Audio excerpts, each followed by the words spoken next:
Welcome, John Report fans, to another podcast on the YouTube channel. I'm David Kay, alongside the main eventer, John Canton. Hello, everybody. Hello again, because this is the second take. Awesome. So today we're going to be talking about the feud between CM Punk and the New Nexus against Randy Orton. What are your thoughts on the feud, since you do the Raw Deal every week? The New Nexus, which is already dead, it seems like, because he punted Husky Harris to the Florida Championship Wrestling, and apparently punted Michael McGillicuddy there too, and maybe David Otunga. We don't really know. So it's like, what's the point of creating this stable? When did they do it? At the end of the year, and it's already been like 2.5, 3 months, and it's already like seems like it's dead. I don't really understand what was the point of it. And Punk is great as a leader, but it took John Cena 6 months to take care of the Nexus, and he didn't really eliminate anybody. But Orton's punting these guys in the head like they're nothing. I just don't understand. Like, was there any long-term booking with the stable, or did they just do it because they wanted CM Punk to have a stable again because he was so good with the Straight Edge Society, which also didn't have enough long-term booking. So, I mean, I think you could agree with me that CM Punk's the best performer in the company right now. Yeah, well, it's because he's from Chicago, but continue. Yeah, I mean, I think we could agree, like, in terms of promos and in terms of matches, he's definitely up there. And when he was announcing for, a month or whatever it was, we missed him in the ring because he brings a lot to the table. His promos are as good as anybody in the company. I think he's the best in the company at promos, not counting The Rock. And now you've got this storyline where he's leading this group of guys and they could take over the show, and they're already getting the shit kicked out of them by Randy Orton. So did they ever have any long-term plan for the group? I don't think they did. And the end result is it's kind of just a one-on-one feud now instead of a stable versus one guy. So do you think that's a good idea? Like, is it working for you or what? It's not working for me, and a big problem with it was the whole idea of creating the core. Yeah. I think that killed a lot of the momentum for me. It's like, oh, we're just going to start making up shit now because we don't know what we're doing. That's what the core really seemed like to me. Only because the core is just a horrible concept in every way, shape, and form. We're 4 equal guys, but we've got one guy that talks for us. We're gonna be different by adding another R to us. It doesn't make sense to me. And by spinning them off of the Nexus and not having them directly feud into WrestleMania, it gave both of them a lack of actual meaning. If you feuded them with each other, okay, that'd be cool. But now, those guys are off doing their own thing. The New Nexus is starting to go down or getting punted into Florida. It's just, the whole thing is just a big mess. And it's real unfortunate because I really like this, the storyline. I just wish they had done it with other people. Maybe this is how you got rid of the Straight Edge Society instead of having them kind of get featured endeavored out of the company. Maybe you slowly get rid of them by having this happen to them. But I think you built the New Nexus in what, a month, right? A month and a half. Yeah, they did it. They started at the end of December, and then the start of Raw they did Cena versus Punk, and then they had a lot of momentum. And then once the Rumble happened, it turned to Cena versus Miz kind of, and then Orton versus Punk. So it already changed course. You build times. You build this group up, and you've already torn them apart within 3 months.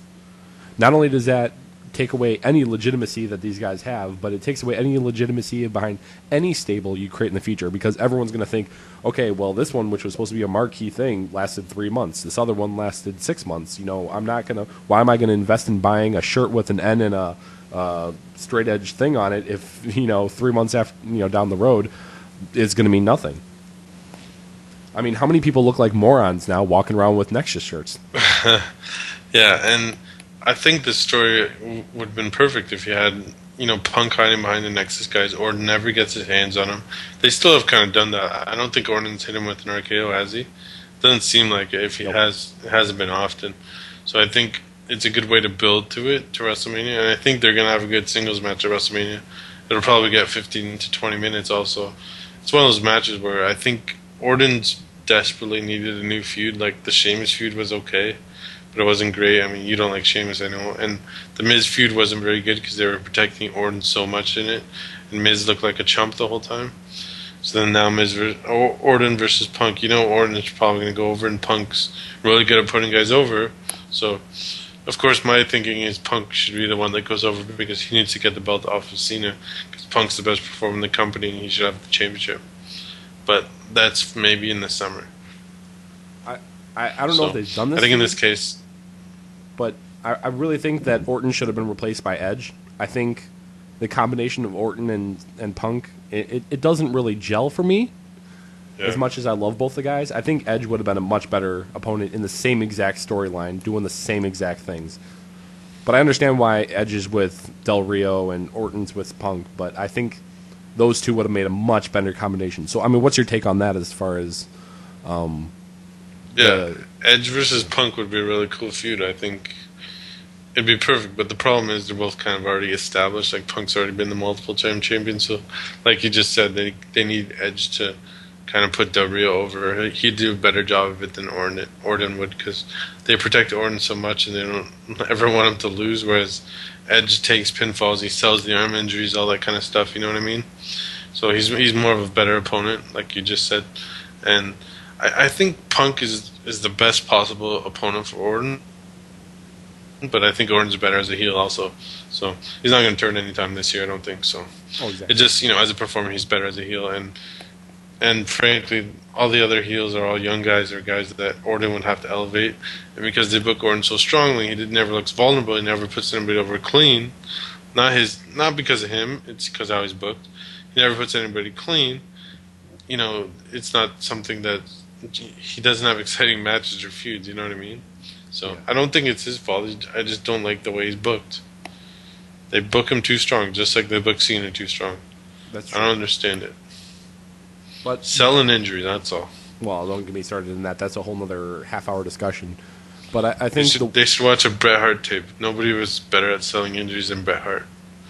I've marveled at Bret Hart, the way he would sell the knees and all that kind of stuff. Like, he'd sell it weeks after it happened. And just, like, little things like that make a big difference. Yep. That's how you make the other guy look good. And you also make yourself look good because you're overcoming the obstacles to win your match. You know what I mean? So exactly. Simple. You'd think it'd be simple enough. Keep it simple, stupid. That's all. The one thing I really like about this feud, and this is probably going to be all I'm going to say on the rest of this, because this, like I said, I'm very iffy on this one. It's been a good build, but like I said, iffy. The one thing that really does it for me is there is really no reason for me to hate CM Punk, yet he's so good at what he does, he still makes me do it. If that makes any sense. I respect him as a worker, but all the things that he says are true. He's doing actions that anybody in his position would do. If you found 4 guys that would follow you and somebody punted you in the head, wouldn't you go attack them too? He doesn't look like the bad guy all the time. You're right. He's not really doing anything extraordinarily bad, but yet he still gets tons of boos, and I still want to punch him in the face. So yeah. I think that's really a credit to how good he is. And I know a lot of people, start talking about CM Punk. That's what we mean when we say. What's that? That's what we mean when we say he's the best performer, because we like him as a heel, but he's not a cool heel that wants to be a babyface. You know what I mean? Like, he's good at his job, and we want to punch him in the face, even though we know he's just doing his job, kind of thing. So he's doing an excellent work at it, and it'll be interesting at WrestleMania because maybe the crowd's going to cheer him, because we know from past WrestleManias that the crowd likes to cheer the heels, because a lot of guys, they take trips. People come from Europe. They come from all over the world, and they fly in for WrestleMania, and a lot of them are smart fans, and they're the vocal ones, too. It's not necessarily kids in the crowd at WrestleMania. There's kind of an older crowd there because, it's an expensive ticket. So exactly. It's going to be interesting to see. Maybe Punk's going to get the bigger pop. But I think when Orton hits RKO and pins him, which I think is going to happen, it's going to be a big ovation for that. So that's a sign of a good feud, I think. And do you think this is the best feud on the card right now? Maybe. I think a lot of people, I don't know if they know the Cody versus Ray feud. I love it. I'm loving the way that is being built up, and maybe we'll do a podcast on that one in the future. But I just love the psychology of it and the way it's going to elevate Cody Rhodes. I think it's tremendous, and that's the kind of feud that they need to work on with the other young guys that we talk about all the time. But this is one of the better ones. Yeah, on the Raw brand, it's probably the best one. I mean, other than Cena versus Rock, but that's not really a feud. It's not leading to a match, so... And even Triple H Taker? Triple H Taker's okay. I like the fact that they're not doing physical stuff, so they're saving the physical stuff for WrestleMania. Like, you want to see them, you got to pay the money to go watch it. You know what I mean? Right. So I do like that fact. They're not sticking them in tag matches or anything like that. Yeah. You know, where you see the guys interact and stuff. I like keeping them apart, making it special. Cool. So, Anything but else?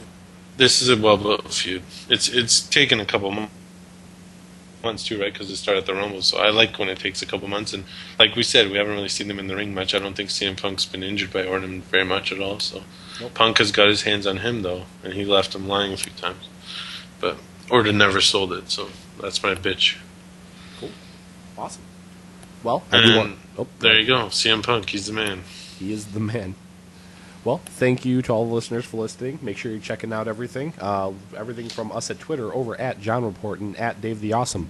Make sure you're checking out the Circus Wrestling Wall of Awesomeness over at John's Facebook, which is facebook.com/thejohnreportnet, as well as checking out the YouTube page, youtube.com/thejohnreportnet. Maybe you're watching there now. If you are watching from there, make sure you're clicking that subscribe button in the corner. As well as leading it all right back to thejohnreport.net, where you get all of your WWE, TNA, ROH, and other wrestling independent promotion needs. Yes, ladies and gentlemen, thank you for listening. And any last thoughts? That's all. Let's bring on WrestleMania. We're almost there. All right. See you on the road to WrestleMania. Thanks for listening.